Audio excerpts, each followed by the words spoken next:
is coming to you from the beautiful metaverse, and more specifically from beautiful Danville, Illinois, the homeland of the Correllian tradition. And welcome to Midday with Reverend Don. And thank you for joining me for our mid-afternoon conversation. It's a highlight of my day. I hope it's a highlight of yours. And, every day we talk about something, and it can be very different depending on the day. I have a couple of things that I specifically want to talk about today. We'll see where the conversation actually goes. And you can take active part in that conversation no matter what platform you're watching this on by typing your questions or comments directly on that platform, and they will appear here in my chat room, and we'll be able to interact directly. And I want to point out that you will see some lighting equipment behind me because I'm going to be doing some filming this week, and I'm starting to unpack all of those elements. Hello to Bradley in the chat room. Good to see you, Bradley. At the end of this week, you will be seeing the return of Reverend Don's Library of Horror with myself and Cosmo Rubiconis. And a new book has been announced today. We're going to come back to that, but that has happened. But I want to start by wishing everyone in the United States a happy Juneteenth.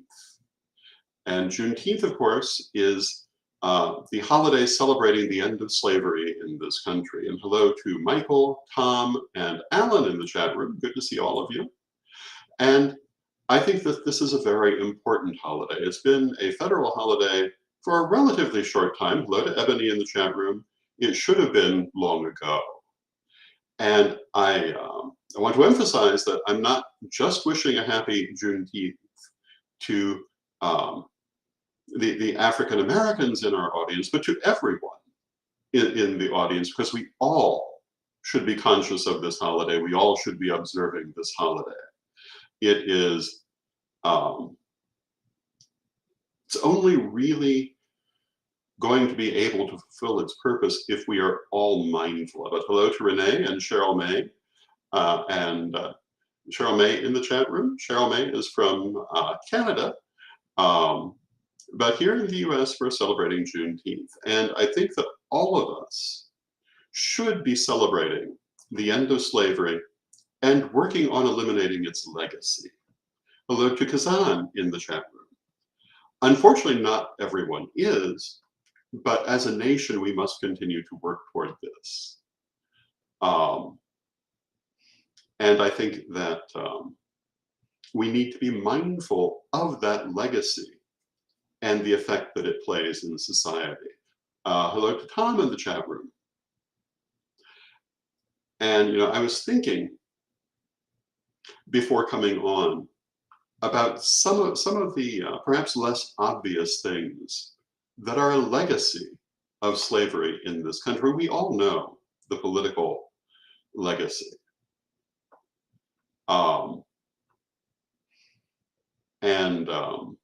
Tom is asking about the American NDN. Could you explain to me what NDN means? And then I can answer that question. But I was thinking here, wondering how many people watching this realize that there was a significant African population in Tudor England. There was enough to actually have a bit of a racist backlash. Did you know that there was an African population throughout medieval Europe, throughout its history? And a number of what should be prominently remembered African Europeans. But for the most part, they're not remembered. There's been an African population in Europe since before the Roman Empire, since the Hellenistic period. But you won't find that in most mainstream history books, except maybe a few in recent years. Hello to Melanie in the chat room. And Tom's explanation toward NDN is how, as a nation, the U.S. treats its people. I don't know that I would say that it treats anyone really well, but that's beside the point. But that's not necessarily a direct answer to the question, because I really still don't understand what the acronym means. But if you can give me a clearer answer, I will speak to that. But on the subject, hello, Julia, of Juneteenth again, I think we all must be mindful of this holiday celebrating the end of slavery and the importance of moving forward from that past.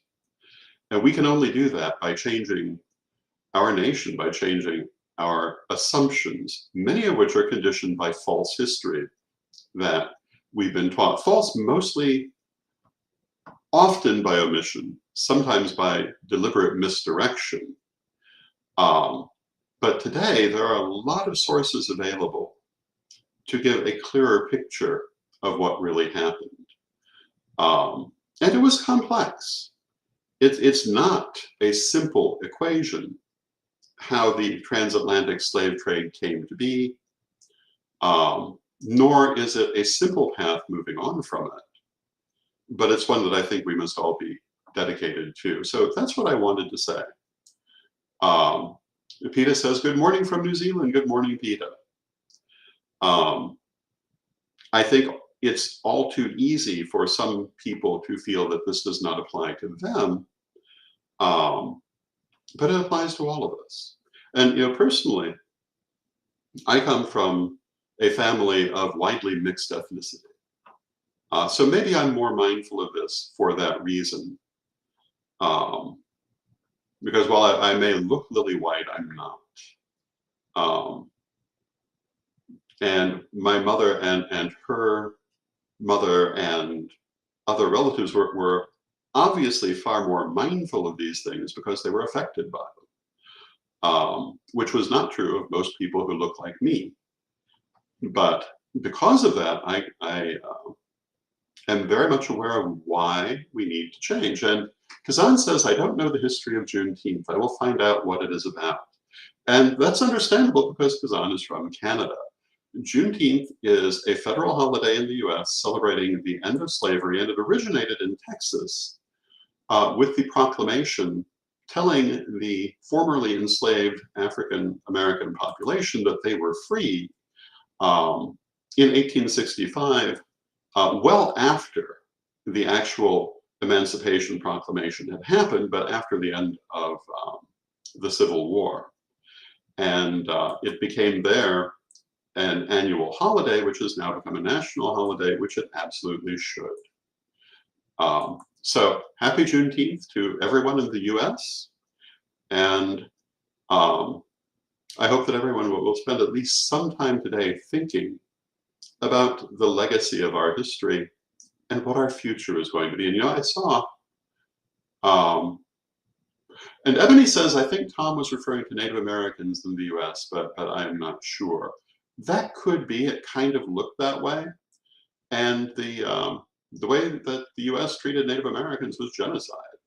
And I have Native American relatives and Native American ancestry, and I will tell you, of all the ethnicities in the US, I think that Native Americans were treated the worst because they were just outright genocided beyond, almost to complete extinction. Mary says, hello, in the chat room. Hello, Mary, it's good to see you. Native American culture has made a lot of strides in coming back because the genocide was not quite able to be completed, but it came very, very close. And the scandals involving residential schools that have happened recently, anyone with this ancestry already knew that, but the fact that it's coming into the mainstream is very important. And Melanie says that this continues today, and she's absolutely right. This is an ongoing problem. Just as the legacy of slavery is an ongoing problem, these are things we still have to confront, we still have to change. They are not gone. The fact that they don't register at the center of mainstream society does not mean they're gone. The people they affect are very aware of them. And the fact that we don't necessarily see them being mentioned in the mainstream of society is in fact a big part of the problem. I think, and Tom says those schools have been here since the 1800s. Yes, absolutely. They were a terrible thing. And I will say, they were a terrible thing for the Native American population. They've been a terrible thing around the world for many indigenous populations. Um, and sometimes that same technique was used um, against social rather than ethnic minorities, and still is. And I think we need to be aware these are not things of the past, though they may not be as open as in the past.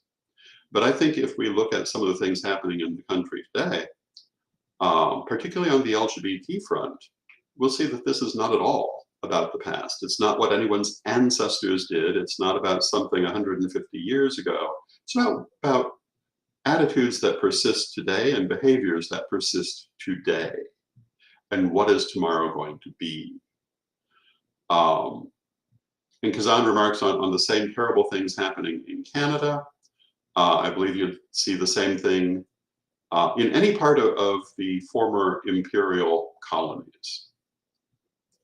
And I will take a moment to say it wasn't just European imperialists who did this. Imperial China did very similar things.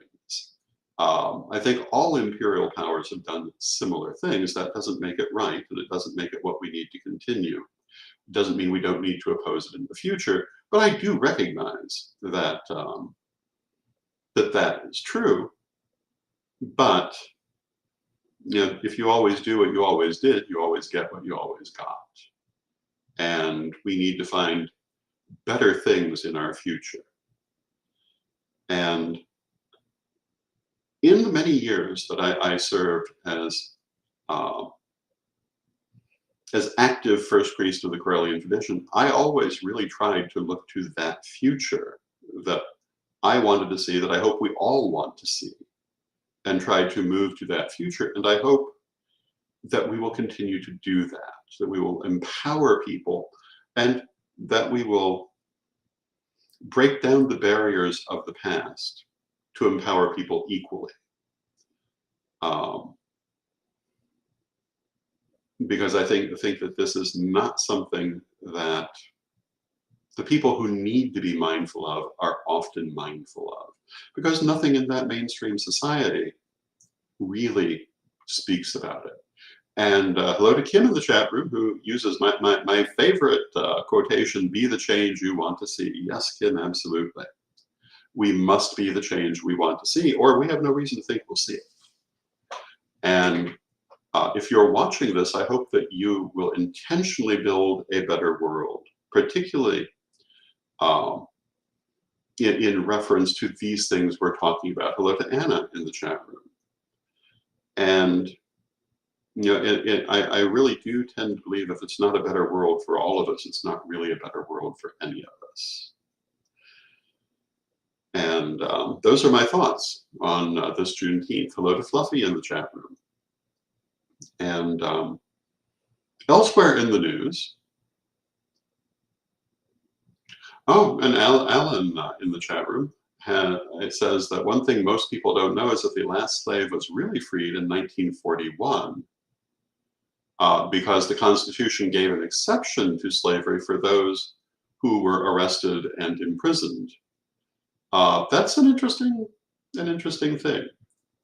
I'm not familiar with the details, but I am aware of what he is referring to in that exception, and that should be changed. And if we look at the world, the situation in some ways is even worse. In Turkey, slavery did not become illegal until 1964, and there were still slaves to be freed. In some other parts of the world, this is also true, and in many parts of the world, slavery is still continuing illegally, but still continuing.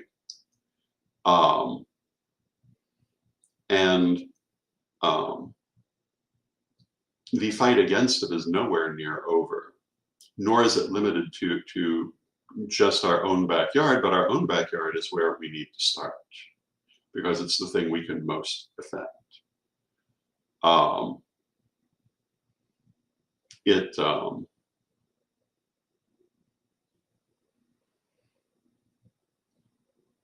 And Kimberly says that exception played into the judicial prejudice, and I'm sure that's absolutely true. And judicial prejudice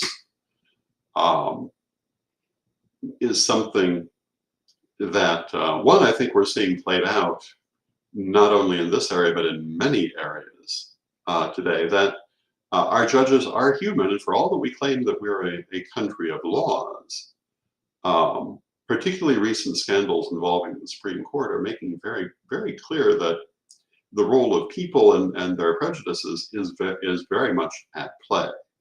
And the idea of dispassionate rule of law is far from what we might once have thought it was, what the more naive among us may once have thought it was, that a lot of times the law seems to be bought and paid for. And I think we need to be mindful of that as we go forward. And is this really the future we want? Do we want to keep fighting these same fights? Do we want to never resolve these problems? Because a lot of the country seems to be saying that they don't see a problem. They want to close the door on any change. And of course, that only means they're going to have to keep fighting the fight. And Tom says we must start with our children, teaching them what is wrong. And yes, money buys laws. And yes, and the thing is, most of us know that, but we have not changed it. Though there have been attempts, and we need, I think, to be mindful of continuing to fight the extent to which money buys law. We need to fight for what is right. And yes, of course, we need to teach our children what is right, but we also need to teach society what is right. If we are not seeing accurate history in the mainstream, we need to put it in the mainstream. It's like I always say about the pagan and witch community. If we want to see an accurate portrayal of ourselves, we need to get it out there. If we want to see what we think is right, we need to get it out there. We must be the change we wish to see. If we want a better future, we have to be that future. It won't happen without us. And we need to be mindful of that. And so if you're someone who follows my work, if you're someone who respects my opinion, I hope that that you will do this, that you will become more mindful of these things. And Regina in the chat room points out that this is a global issue. And forced child labor in sweatshops and gold mines is a huge thing around the world. Children and women abducted and transported transnationally, effectively in slavery, also organ harvesting. And yes, these are all international problems. And do we want them in our future? Is this really the world we want? And one of the problems is that very often the people who are not victimized by these situations are confident they never will be, so they never look at them. And that's not true. Things change, things shift. And even if you don't think you're affected by these today, you might be tomorrow. They affect you as much as they affect the people who are currently victimized by them. Not least because we know that the people who are only concerned with power will victimize whoever they have to victimize to gain and keep that power. And while you might think you're shielded from it, you have no reason to think that's going to be an eternal shield. This is as much a danger even to the people who are not currently victimized by it as it is to those who are. And yes, if we get rid of slave labor in the developing world, if we get rid of child labor, we'll spend a few dollars more for certain things. But is that really that high a price to pay? And is it really going to be that much? I know that when certain cities raised their minimum wage to $15 an hour, there was a cry that it would destroy all the business in those cities. But when you look back a couple of years later, that cry was false. Not that there was no change, but for the most part, those cities did just fine. I remember when I spoke to the Jacksonville City Council on the subject of LGBTQ rights, I pointed out that if you wanted to know what adding LGBT protections to the law would mean. You only had to look at the numerous places that had done it decades earlier to see what was actually going to happen, as opposed to the horror scenarios that certain people were putting forward. And in fact, as a general rule, as we make these positive changes, only good things come. It's when we get regressive that bad things come. And again, I hope that if you respect my opinion, if you enjoy my work, I hope that you will heed these words and be mindful of building that good future we all want to see. Kim says, the birth of my biracial granddaughter really brought these issues to my world. It was no longer just other people. It's now my people. And I think that's a very important observance, because the people, again, who are mindful of these things are mostly those who it affects. And I think that it's very important that we help bring that awareness to those who don't know that they're affected or don't realize the effect. For me, I come from a multiracial family. I was raised with a background that kept these things very much in my mind, even though I myself do not betray that in my appearance. And that was very deliberate, as the result of a series of marriages made by my ancestresses, who deliberately chose, in many cases, the whitest husbands they could find, because they wanted to build a better future for their family, and they felt that was the way to do it, which is horrible. It achieved their desire, in the sense of being able to move forward more in society. And I would like to think that also achieved their desire in carrying this awareness and the desire for a better world into society as well.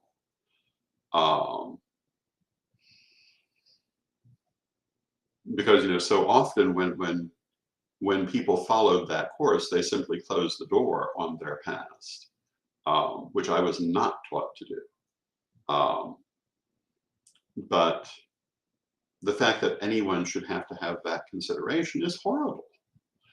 I think that we should all be free to love where our heart leads us, and that political considerations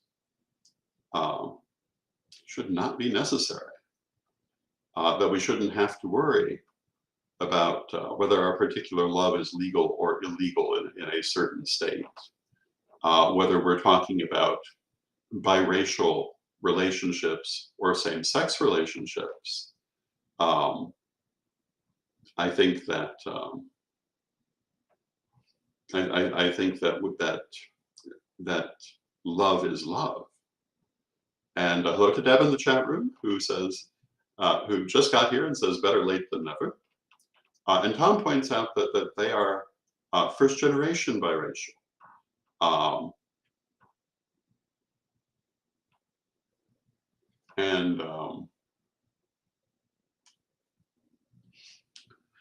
At any rate, these are the things on my mind today, and I hope they'll be on your mind too. Either that they already were because of the day, or they will be now after this conversation. With that, I see we're coming to the end of our half hour, and I do have something else that I want to talk about, and that is the new book that I'm introducing today. Purely because today is the day that I got word from the publisher that it can go forward. But Reverend Don's Book of Questions, Volume 3, is now available at CorellianPublishing.com. And Reverend Don's Book of Questions, it contains, each one of the different volumes contains 100 questions from my vlog, Reverend Don's vlog, that I did for a solid 10 years, on all different aspects of metaphysics and related topics. And Volume 3 is available in both paperback and hardback.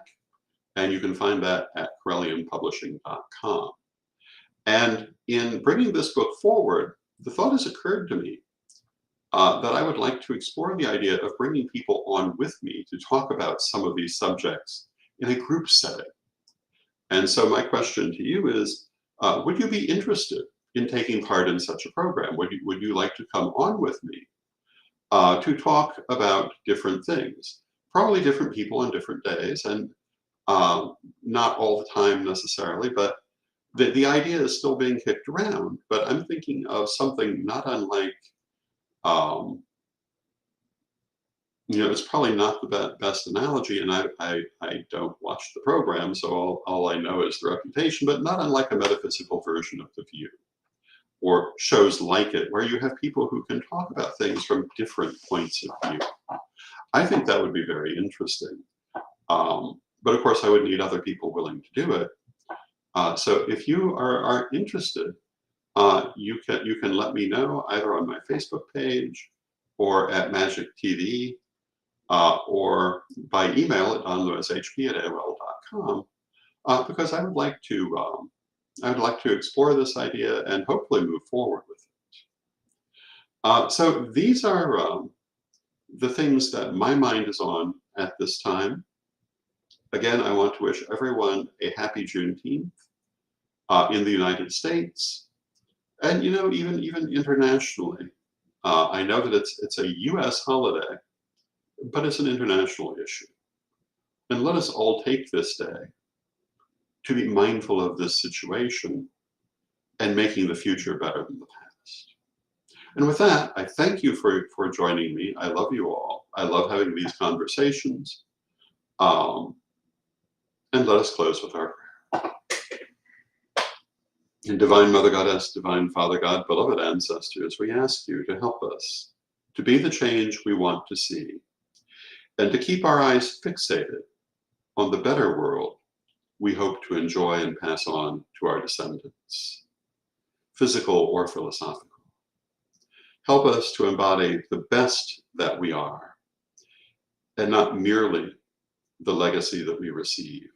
Help us to build on the past a better future, and help us to go forward together hand in hand in a spirit of love and family. Beloved Mother Goddess, beloved Father God, we thank you with great love and with respect, and knowing you are always with us, yet from respect, we thank you, and may you be blessed now and always. And I thank you for your presence. I love you all. I love this time with you, and may you be blessed now and always.